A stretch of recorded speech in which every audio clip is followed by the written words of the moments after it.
Hello and welcome to episode 54 of When the Flames Go Up, the ATFC podcast. It's a good week. We've won at the weekend. We're 5 points clear of the relegation zone. We can breathe. Namaste. Going into an away game at the weekend. If you're just considering the league, which is what we do tonight. We're ignoring the National League Cup. Sorry. We're ignoring the Hampshire Cup. I'm sorry. There's maybe a little bit at the end for the Hampshire Cup. Um, there's a little issue with the mics. Ash is coming through a little bit strangely, so I've tried to piece it together as best as possible, but there are bits that are just kind of missed out. So a little fun game. You can try and build your own podcast in your ears as it as you listen. Other than that, I think that's about it, to be honest. Enjoy the episode. This one is with Guy, Julian, Ash, and myself up the town. Okay, the shots came through 3-1 winners against Gateshead at the weekend, a 3-1 win. That doesn't really tell the true story of the day. A very disrupted game. 31 minutes added on in the first half and 10 more in the second. A kind of medical emergency in the south stand. Fortunately, we got news on Sunday that the person involved is stable and conscious after a fall down in the south stand, and the quick work of all the medical teams. Very thankful for those guys getting quickly across, both Gateshead and Old Shot physios over there. So the game was suspended in lovely sunshine down in Hampshire. It's a game at 1-1, and then the Shots managed to get 2 goals to make it 3-1, and Gateshead were reduced to 10 men, which made the third goal much sweeter and much more comfortable. A lot to talk about in just this game, I suppose, but I'm going to come to you first, Julian. What were your thoughts on the Gateshead at home game at the weekend?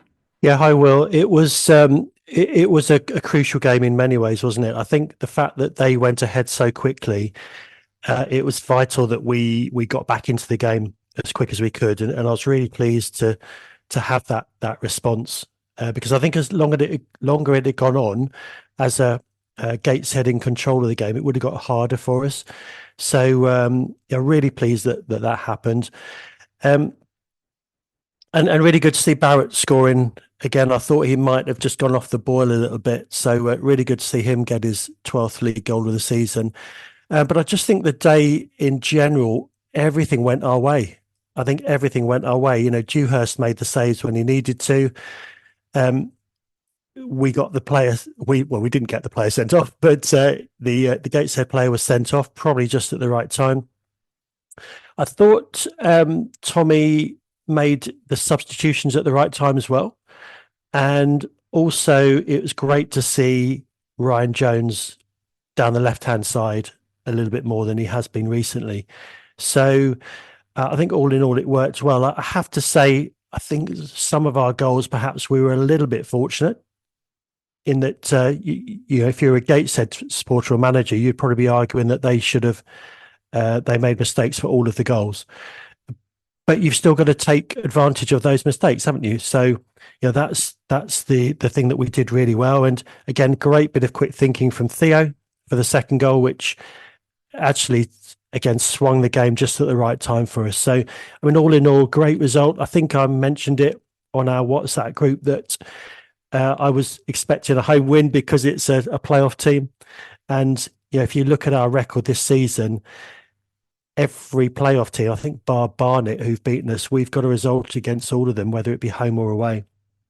So just so frustrating from an overall Shot supporter point of view that we can't keep that form going with the lower parts teams. But yeah, all in all, really pleased with the result. Great to get a 2-goal difference as well. So it just helps our goal difference. And I think come the end of the season, if we are struggling for points, then you know, with our goal difference being 20 better than the others, that counts as an extra point, doesn't it? Yes, absolutely. Yeah, the Gateshead opener was a real a real not a shock to the system. I mean, they kept the ball, I think, for that entire 2 minutes. I think we had the ball maybe once before the ball went forward to their striker, the flick on. A lovely little kind of inside Cruyff turn by the right winger, and then they were about three passes later that in so much space in front of our goal And it is a brilliant finish. But I mean, I think everyone assumed then that it was going to be a kind of a drubbing. The way that Gateshead play, the way they keep the ball, I didn't think we'd get the ball back enough to score goals. But for the third home game out of four, we've scored 3 goals, which I think before that we'd said, can this team score that many goals to win games? And three was probably enough to win that game, I think, despite Gateshead having two very clear-cut chances. The one-on-one that Duas saves is in the first half, and then a point-blank save in the second keeps us in the game both times. So, um, yeah, I'll come to you next, Guy. What your impressions of Gateshead at home at the weekend? Well, I mean, I started by missing the first Gateshead goal. So, I managed to sort of get logged on just as the second just as ours was going in. And in a way, I'm glad it was good that we got that because honestly, had we stuck if we hadn't scored and it had gone on and on and on, it would be much harder, I think, for us to have got back into it. So getting back on level terms so quickly really just nullified things, settled things down, and particularly with that, long delay of half an hour. I think after 15 minutes or so, I think had we not had that goal, had we not got back to 1-1 before then, I think it might have played on our minds a bit. So it was good that that happened because in a way, when the restart happened, it was almost another game. There were times I think when Aldershot was riding their luck a little bit, but they managed to sort of withstand. Gateshead.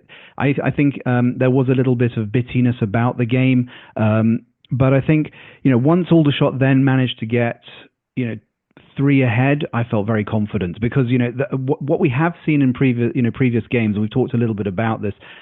Yes, they go ahead, having been behind, and you think fantastic, but then you don't feel very confident. You always feel that there's always a possibility of the other team coming back, and we've had this is where we've talked about in previous times a number of times where we've been on for wins and we've ended up with draws where we've looked like we could get a draw and we've ended up with a loss, which is probably explains why we're in the place we are in the table.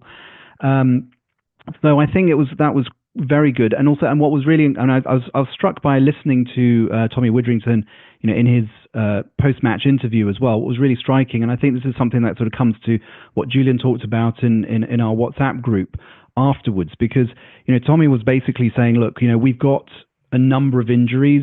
We're struggling with a bit of depth in the squad, and so it's very good for us to be able to. And he's missing about half the team, half the squad, I think. So, we are sort of in a position where we're having to sort of make do, and it sort of comes back to what, as I said, Julian talked about in WhatsApp. We haven't had Henry for the last few games, and yet we somehow managed to get the goals, 3 on Saturday. Forget Dagenham, but then a few the game before. And Julian was asking, would we want Henry to come back next season? And I think yes, we do. We need to have as deep a squad as we can. We need to have options on the bench. Henry's very good at sort of putting the ball through to the players. Up front. What was encouraging listening to Tommy was talking about how in the second half, especially, our forward players were holding the ball pretty well, and they were looking a lot sharper when you compare that sort of to previous games. So I think all in all, it was a great game. I think we all kind of have come out feeling a lot more confident, particularly with our form in the last 4 or 5 games, the points total that we have. I feel now that we're able to kick on a little bit. It's very much we're in. Our fate is in our hands. Yes, yeah, the home form since the turn of the year. Although if you've got to kind of ignore the results against Braintree and Dagenham, I guess, and the context of who we're playing against. We have been unbeaten, and we've beaten teams with scoring 3 goals, which is a lot better than at the end of last year. So it's definitely encouraging for the home form for the rest of the season. Because we're kind of running out of home games. We've got 2 more coming up in the next week, and then I'm already looking at the end of the season and the amount of home games I've got left on this season ticket. Ash, I'll come to you next. What were your impressions of the Gateshead game of the weekend? Gateshead proved once again a very good footballing side. They handled our pitch conditions. But I think Aldershot again did what they needed to do. So Dewhurst made very critical saves in the right times. I think the break, as much as like it was a medical emergency, I felt Aldershot needed that break, needed to, and I think as it's been previously alluded to, it kind of turned it into a different game once we restarted. Something I have noticed: if we got 2 games in hand for those, potentially we could be in alongside Hull. So how the up and the fortune could happen. Yeah, well, I don't want to get into talking about playoffs again, but I did see a thread on Shots Web saying, "Can we still make it?" I was like, "Oof, oof." I still say that this team has still got a chance to make this like a arguably even more memorable than last season. There's still like there's 10 games to go. There's the FA Trophy semi-final. I mean, if you end the season in the opposite way that we did last season, we could end up kind of comfortably mid-table and potentially winning the FA Trophy. Not going to say I couldn't agree more with you, Will. I think the playoffs are in front of us. I'm just watching Guy's face there. He's thinking, what are those two on about again? One game and this happens. It starts again. Well, that's what happens. You score 3 against a playoff chasing team, and it really flips it. I think we'd back ourselves against all of them anyway. So if we make it, I think we all go all the way. Um, okay, and then I suppose the only thing we've probably not touched on. I don't know if we will. I mean, Theo's reaction after the second goal, which he did provide the assist for. He gets absolutely clattered, gets up and plays a quick free kick through to Ryan Jones, who slots it away. I think, to be honest, just on the actual moment, I think the ref's quite lenient with giving that as a quick free kick. I mean, I'm all for like letting the game flow, but he does take it about 3 yards ahead of where he got fouled, and then just I don't know. I don't know. We'll see. Julian, do you have any thoughts on Theo's reaction in front of the East Bank? I don't know if you've seen it. Yeah, I think you're spot on with the free kick scenario. It was definitely an advantage taken by Theo. And yeah, Theo's reaction, there's been a whole host of backlash, if you want to use that word, over the last few days. And I'm in the camp of he's taken so much stick over the last few weeks, hasn't he? And I think it was just a pure reaction to this moment, and he just probably regrets what he said. And but I'm in the group of let's support the whole team.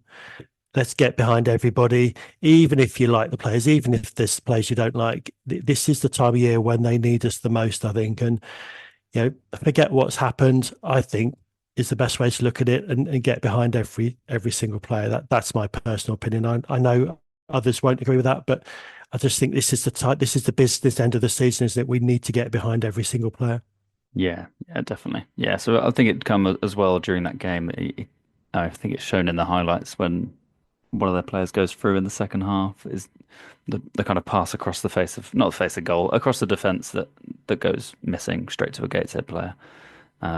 I think then, yeah, things did turn a little bit in the East Bank to, there's a lot more Madja chants going, which, I mean, he can hear it. I'm sure he can. And I'm sure he's, is the only midfield option on the bench, and who they're not going to come off for Hargreaves. So, yeah, you could kind of see it building, definitely. But I guess I wasn't expecting that, I suppose. Especially after the week we've had, he's been cheered off the pitch the week before as well. You can see it's definitely been bubbling over. Guys, do you have any thoughts on Theo's reaction? Well, obviously, I mean, I was watching it on DAZN, so I didn't get to see any of that because they didn't show any of it. So all I've been able to see is basically through the sort of the forum and the discussion that's taken place there. So I can't really comment about that. I mean, I will just say that, well, 2 things I'll say. So one of which is that Theo's been getting a lot of, he's a sort of a magnet for this season, and if you think about some of the players that we've spoken about, he does attract a lot of attention. I can understand why he got frustrated, but I'm kind of like with Julian. I mean, we should just be sort of all behind the squad, the team as a whole. But what I will say is great thinking. I mean, leave aside whether or not the the referee should have called it back or whatever. That's exactly the kind of quick thinking we need, because as I've been saying in previous weeks, a lot of the National League games, you get players behind the ball, and it's really hard to break down these defenses. So that was a fantastic through ball, split the defense, put Ryan Jones one-on-one. And so I would like to see more of that. I would like us to sort of, to take it, to mix up these set plays a little bit more. So it was a great move. Great move. Nice. And finally for you, Ash, any final thoughts on Theo's reaction? Oh yeah. I think it goes back to what we've all alluded to behind every player. We've got to remember what Theo's been through since, obviously, his dad's the manager. Obviously had his health problems, so that's obviously been something on his mind. He's had a lot of criticism come his way, but I understand why, and we're all human beings. And I think the time that he's going to be away, because he is injured at the moment, be that little cool-off period, which I think the team will need. But I would highly encourage people just to get behind him for the rest of the season. He's going to be picked when he comes back. We know this. And just get behind the team. I think that's where I stand with it, and I think that Great. Yeah. So as you mentioned there, Theo did go off injured. Not too long after that quick free kick. I don't know if it was he'd got a bang and then he'd got the adrenaline from the goal and then he'd tried to fight through it, or whether something else had pulled up to cause him to go down and be stretchered off the pitch. So Magic came on for another little cameo. He seemed to do okay. It was the first time I've seen him, so it was I feel like he put himself about a fair bit. And yeah, I mean, I think he also gave the ball away in quite a similar way to Theo did in the first half. There was just a ripple of silence. So you can see there's definitely a different attitude to Theo, which as we've discussed before, is a kind of build up of all those all the things, being manager's son and being bought by the club and seemingly getting back into the team without too much hassle after suspensions or also. I think. But, yeah, I think we've all got different opinions as to who we would keep and who we would retain at the end of the season, haven't we? And I think, as Ash said there, we just need to get behind the whole team, get behind everybody, and then when the season's finished, we can have those discussions and those chats, and everyone can have their opinion as to who should stay and who should go. But definitely for the last however many games, we've got to get behind the whole team for me. Yes, and we've got now, as Tommy alluded to, nine first team players out. So we brought back Ollie Bray from his loan, as well as Keane Anderson. So they're going to be definitely used in the next two games. We've got Leeds United under 21s in the National League Cup, and then we've got Portchester in the Hampshire Cup on Thursday. Remains to be seen if they'll be in the match squads for Alty and Maidenhead upcoming, but we're gonna preview those two games next. So we'll group them together. I'll give you a little rundown on both. So Alty comes up next on Saturday. Our recent record at Moss Lane, not ideal. Last three occasions we've lost 2-1, 1-0, and 1-0. The last win came in the 2020-21 season. I had a look at that league table and I forgot that Barnet were reprieved that year, and now they're storming away to win the title, which is quite crazy. They could have been in regional football. Yeah, I know it's actually quite a long time ago. It seems like yesterday, 2021, but it's not. So the shots played Alty back in November. A James Henry double against Regan Lilly less Alty. So we won 2-1. Remember us clinging on a little bit at the end, we made it a lot harder than we needed to. They are currently sixth in the home table, but they've only played 16 times at home. It's one of the lowest, and they've only lost twice. Most recently, annoyingly, against Fylde. So one of those annoying results that meant that we were only 2 points outside the relegation zone in recent weeks. And then we move on round to next Tuesday, which is Maidenhead away. So this is the first of our little patch of games where we're playing all the teams below us in the table. So it kind of gets to a point. I think I've just written down here, if we can't beat them, we've got to make sure they don't beat us. Because 3 points for Maidenhead and 0 for us really does make a difference at this point. Um, and yeah, so Maidenhead are currently 23rd in the form table overall. They've only got 1 point from the last 4 games. Shots have had 10 points from the last 4 in comparison. And we remember it seems ages ago, the Topsy 4-3 game at the Rec back in August, which should have been comfortable again, I think, but we were I think we were stunned a couple of times by Maidenhead. It was very topsy-turvy. And yeah, Sean Mikulski is their top goal scorer with 12 goals. I'm going to come to you first, Julian. Got 2 big away games.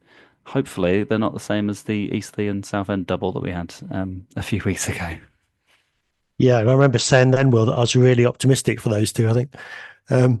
But I am, you know me, I'm always optimistic. I think we're going to do really well, especially at Alty.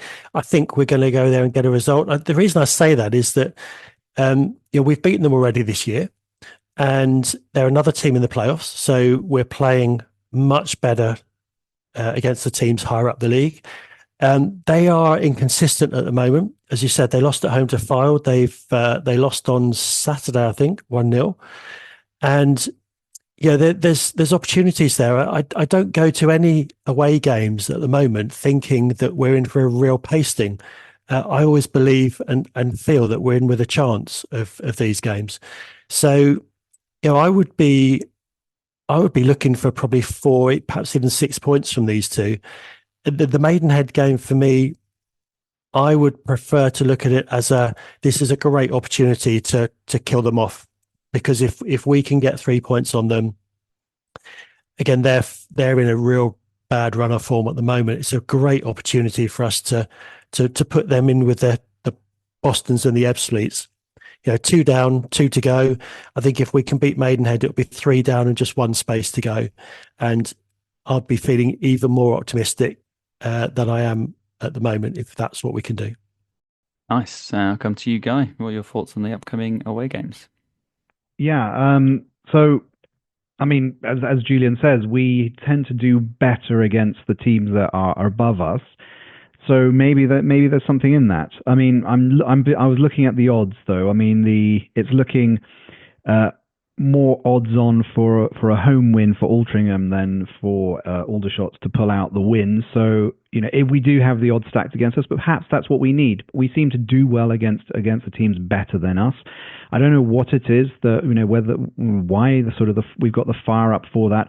But just in terms, I guess for listeners who are probably interested in knowing who to keep an eye out for. So, I mean, you've alluded to Regan Linney as sort of as their sort of their main man, and he is probably as effective as Henry has been in the league so far this year when it comes to sort of goals and assists. Within sort of the time period played, Henry's number 1 and Linney's number 2, but then not far behind him, of course, there's also Alex Newby, a midfielder and forward who's also scored around 13 goals this year and has got 9 assists. So we need to keep an eye out for him, I think. They play a 4-2-3-1, or at least they did against Southend at the weekend, with Linney right up at the top and sort of Newby tucking in just behind him. So I think those are the players that people are going to be probably wanting to watch. In terms of Maidenhead, because as you say, their form isn't great at the moment. Sort of having lost 4 out of the last 5 games, we really should be doing well against them. And in terms of the players that they have to watch, I mean, you're really looking at sort of Tristan Abrahams and Sean McCluskey, with both of them with about 10 goals, but Tristan Abrahams has got 8 assists as well. Abrahams is playing sort of pretty much sort of just behind the front on the right hand side. McCluskey plays as their front man, but weirdly as well, a couple of games ago against York, he was actually playing at left back. So it sounds like a bit of a utility player. So I think and again, they also seem to be sort of mixing and matching their lineups. The last 2 games, like Altrincham, they've done 4-2-3-1 as well. But they've also had in previous games to that 4-4-2 and 5-3-2, which makes me wonder whether they are also facing difficulties in terms of injuries in their squad, suspensions. So that could also work, in our favour as well, because when you've got an unsettled team or you're putting players out of position, that could open up opportunities for us. So I'm like Julian, I'm going to be optimistic this week, maybe a little bit less on the Altrincham game than the Maidenhead one, but I am not going to be like Julian and start talking about playoff prospects anytime soon. Nice. Yes, yeah, I remember the name Alex Newby. He's an absolute baller at this level. And Tristan Abrams, he scored 2 of the goals in the return game at the Rec earlier in the season. Ash, I'll come to you finally. What are your thoughts on Alti and Maidenhead coming up? You think that's a bit of a free hit, because if you look at the odds and you have a look at basically the expectation against the playoff sides, we do well against them. And in the league position we are, if you look at it from a neutral perspective, people will say you're going to win this all day long. And I think that benefits us. I did make a small note. Is this the game we do and try and go for a draw within the Alti away game? It's just a small question mark I have on it, because I think he's taking the National League Cup seriously, because he did mention that prize money for the Leeds under-21 game, we win that, is more than what we'd get for winning the FA Trophy. Cup he seems to be taking really seriously, and that Maidenhead game has got such an important thing to it. I think it's probably the biggest game of the season so far. We win that in mid-table, and we're talking that we've almost pulled away from that pack. We used to Maidenhead, we get sucked right back, and I'm fairly optimistic. Nice. Yes. I mean, I'm broadly confident about Alti. I think we'll I think they're a team that play. I mean, Regan Lilly, he could be the difference, I suppose, with him not playing against us earlier in the year. They didn't really have. I think they had, who was it, Joe Nuttall, I think, up front or something. It's got a name similar to that. Yeah, he did nothing in that game. They've got a striker called Bickerstaff, who's on loan from Wrexham. Oh yeah. He actually scored the goal at our place. He's quite a sharp little player, a bit similar to Jack Barham, and they tend to let him loose off the bench in the second half. So, yeah, I'd expect that probably to happen towards the end of the game. Nice. Yeah, another thing for us to worry about. And I suppose, yeah, we've had a bit of practice with a bobbly pitch, so we should be perfectly suited to Maidenhead next week in March, after about 8 games in 4 weeks or so, probably on their ground.